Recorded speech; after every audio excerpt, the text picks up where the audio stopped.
যানজটের বিষয়ে কি বলবেন? যানজটের বিষয় না, এটা ঢাকাতেও ক্লিয়ার করতে পারেন, মানে ওভারব্রিজ, মেট্রো রেল ঢাকাতেও ক্লিয়ার হয়নি। হ্যাঁ, এখানে যানজট মেন সমস্যা হচ্ছে আমাদের, আসলে সবার পেটে লাথি পড়ে যাবে এসব কথা বললে। যেমন এই যে পাখি ভ্যান, এত রাস্তায় মেন রাস্তায় থাকা তো ঠিক না। যেমন অটো, এর জন্যই বড় বড় গাড়িগুলো যেতে পারে না যে কোনো জায়গায়। আমরা যারা, তাদের দোষ না, আমরা যারা কাস্টমার হয়ে উঠি তারাই বলে এখানে থামাও, কিন্তু ওই জায়গাটা থামার প্লেস না, কিন্তু আমাকে থামাতে হয়। সে থামাচ্ছে পয়সার জন্য। সবার ভিতরে এই মানবিকতা আসতে হবে, দেশত্ববোধ আসতে হবে, তাহলেই সম্ভব।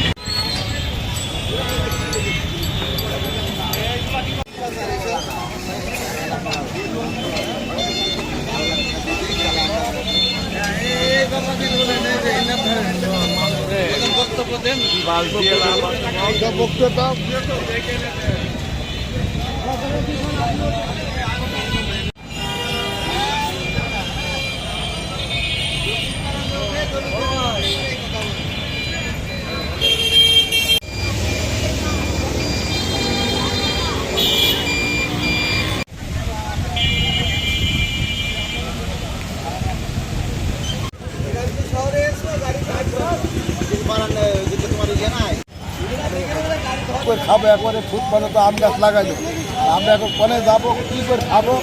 আমাদের তো কোনো জায়গা নেই।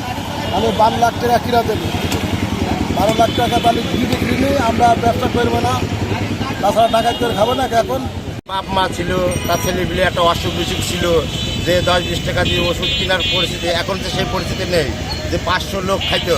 আমরা কোন দিন, আমার বয়সে কোন দিন আমি দেখিনি যে চৌরাস্তার মোড়, মানে যেখানে মোড়, যেখানে কোনো মোড়, এইসব আম বাগান বলতে কোনো জিনিস আমরা কোনদিন পাইনি।